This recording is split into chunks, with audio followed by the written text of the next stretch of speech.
હજુ તો ચોમાસાની શરૂઆત થઈ છે, ત્યાં જ બિસ્માર રસ્તાઓ અને કાદવ કીચડના કારણે સ્થાનિકો પરેશાન થઈ ગયા છે. એવી સ્થિતિ સર્જાઈ છે કારણ કે છેવાડાના ગામ નહીં પરંતુ અમદાવાદની આ સ્થિતિ છે, જ્યાં હજુ તો ચોમાસું શરૂ જ થયું છે ત્યાં પાણી ભરાવાની જે સ્થિતિ છે અને બિસ્માર રસ્તાઓ પણ અહીં જોવા મળે છે. અમદાવાદના વૈષ્ણોદેવીની આસપાસના રહેણાંક વિસ્તારના રસ્તાઓ એક જ વરસાદમાં દયનીય હાલતમાં જોવા મળ્યા. એક બાજુ વરસાદી ખાડાઓ અને બીજી બાજુ કાદવ કીચડ. આવા આસપાસમાં રહેતા સ્થાનિકો જાય તો જાય ક્યાં તેવી સ્થિતિ અહીં જોવા મળે છે.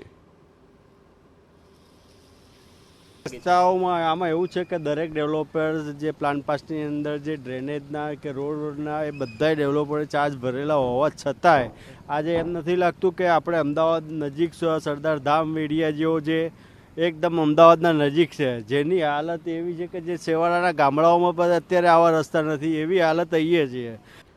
તો વૈષ્ણોદેવી સર્કલથી ઉમિયાધામ મંદિર રોડની આસપાસની સોસાયટીઓના રહીશો પરેશાન છે. Shri Ganesh, Ganesh height, magnet legend, royal living સહિતની સોસાયટીઓના સ્થાનિકોનું કહેવું છે કે 5 વર્ષથી અહીં લોકો રહી રહ્યા છે, પરંતુ હજુ સુધી રસ્તાના કોઈ ઠેકાણા નથી. સ્થાનિકો દ્વારા સમયસર ટેક્સ ચૂકવવામાં આવે છે, પરંતુ પ્રાથમિક સુવિધાઓનો પણ અભાવ છે. ત્યારે સ્થાનિકો રસ્તા બનાવી આપે તેવી માંગ કરી રહ્યા છે.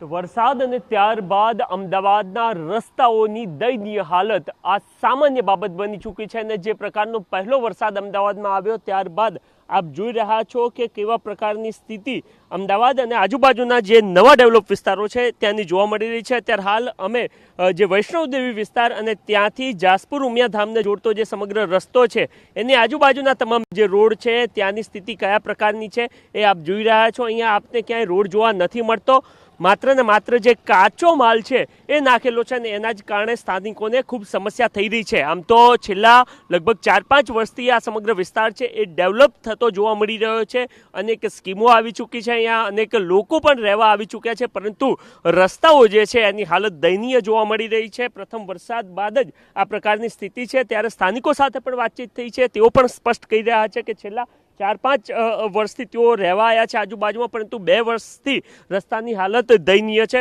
હજી કયા પ્રકારની સ્થિતિ છે આપના રસ્તાઓની, ક્યાં ક્યાં રજૂઆતો કરી છે તમે આ બાબતે? અમે રજૂઆતો વડામાં કરેલી છે, પછી ખોડિયાર ગામના ગ્રામ પંચાયતના જે સરપંચ તલાટી છે એમને પણ રજૂઆત કરેલી છે. તો એમના દ્વારા કહેવામાં આવ્યું કે જ્યાં સુધી ગટર લાઈન કે પાણીની લાઈનોનું કામ ના થાય ત્યાં સુધી રોડનું થશે નહીં અને આ રોડ આવો જ રહેશે.